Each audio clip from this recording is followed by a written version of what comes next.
Hey guys, good afternoon. Hard to top the Shelby, but I'll do my best. Three things before I get started. One, I joined Citi Wealth about 9 months ago. Two, I came here to revolutionize and disrupt wealth management as we know it. If you are one of my competitors, you should fear us because I am about to crush you. Full stop. Okay? So first, let me tell you a little bit about Citi in terms of the brand, how long we've been around. It's been a couple hundred years of this business. We are super global. We're in over 100 different countries. We service some of the world's change makers, I'll call them, the billionaires of the world that have families in different jurisdictions, investments all over the place, and run businesses and companies across the globe. We also have over 1 million clients, million-dollar households all over the world as well. We move money around the planet, $5 trillion a day, equal to sort of Germany's GDP. But the reality is it's super fragmented. Our systems are archaic, slow, and honestly, this story is less about sort of analytics and anomaly detection. It's more about what I'll call intelligent automation, optimization, and synchronization at scale. You're a client of ours. Your DNA sits in like 55 to 100 different systems. So your first name, your last name, your birthday, investment objectives, risk tolerance, you name it, is all fragmented. And guess what? If you make an address change, like literally log online, it goes to a human who has to log into 55 systems to update it. That's not going to work, okay? But in comes Palantir, and I only work with cutting-edge partners, and I'm as arrogant as some of the Palantir folks were day one. To be honest with you, they said, listen, we're going to tell you things that you don't want to hear, similar to what Alex said in the beginning, and if you don't want to work with us, we're not the right partner. I said, game on, let's go. So anyway, let me get to the reality of what's going on here. So less about slides, more demo than anything else. So effectively, we're starting with all of our reference data. So think about client data, securities in our world. So think of Apple technology. It's in this sector, industry. We have real-time prices, corporate actions, stock splits, and all that fun stuff. We're putting all that into the DNA of Foundry and our ontology. What you see in front of you is a bit of a cockpit. So I can see real-time as customers open up accounts, as new securities come in the market, or an event like a stock split is taking place. But really, let me dig into sort of like all the stuff that's happening. So what you see here as well is a bit of like how many accounts are getting opened on the fly, people making deposits, moving money. At the lower right-hand corner, you see us bringing together that client DNA in a single place. My team alone is probably in 14 countries, so it's even getting them to sort of synchronize and sort of align to do analytics and cool things like AI, it's a bit tough. I'm going to click into the experience now around opening an account. What you'll see on the page is a bunch of things happening. So when you log into a system and you sort of put in all of your information, effectively what's happening is a bunch of signals are taking place. And we're automating each and every process of the account opening lifecycle.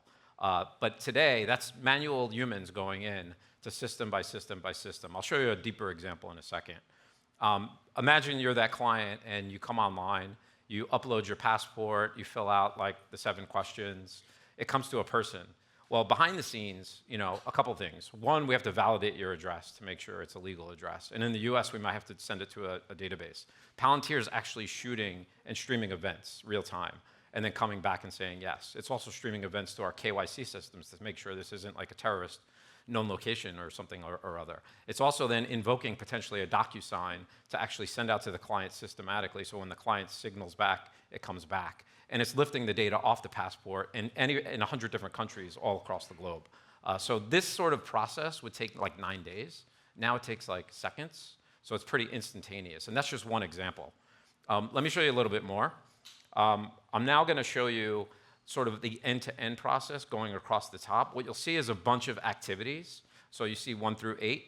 And what you see going down in the bottom is all these sort of services that I just mentioned. So within each of the activities, there could be over 100 processes across 19 different systems.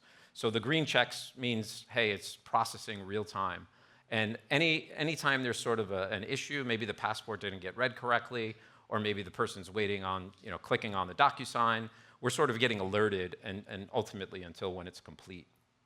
What's really cool here, though, is this is the first time ever like anyone's even seen the end-to-end process. It took Palantir to come in to actually, the 2 people that sit next to each other didn't even realize, like, oh, wow, I didn't know that if you put this extra data upstream or you had this drop down, it impacted me. So now we can see side by side all of the processes. And effectively, we took out 9 days into minutes and 50 people sometimes into like one single person.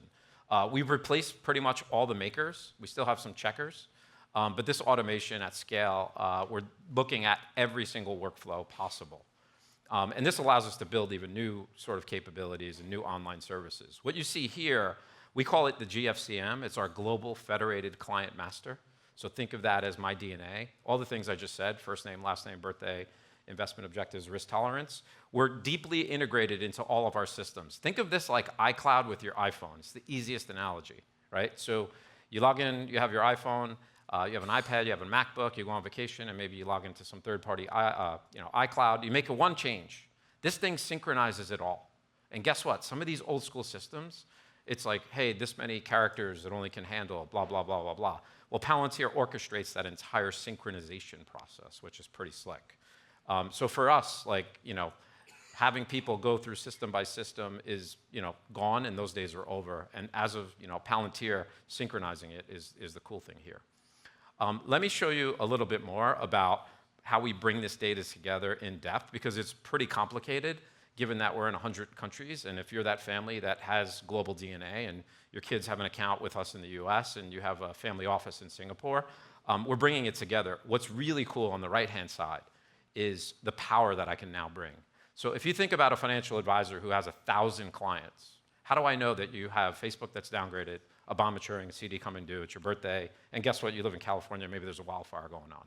Well, I can actually stream all these events and prioritize and rank every single one, and effectively, to the financial advisor, say, here's who you should talk to, and here's what you should talk to them about today. And oh, by the way, we're invoking AI models to write messages in elementary school, middle school, and high school versions. And depending how you respond in different languages, I can actually track and trace. So when you watch Netflix and you watch Rocky, it's 1980 Sylvester Stallone action.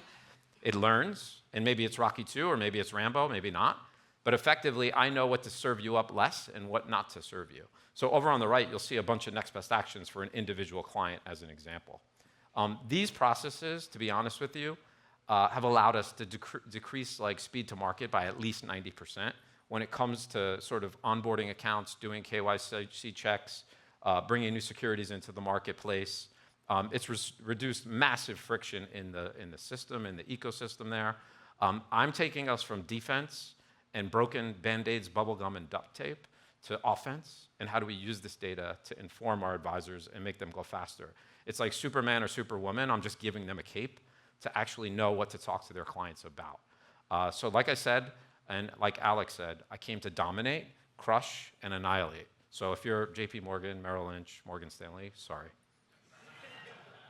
All's done.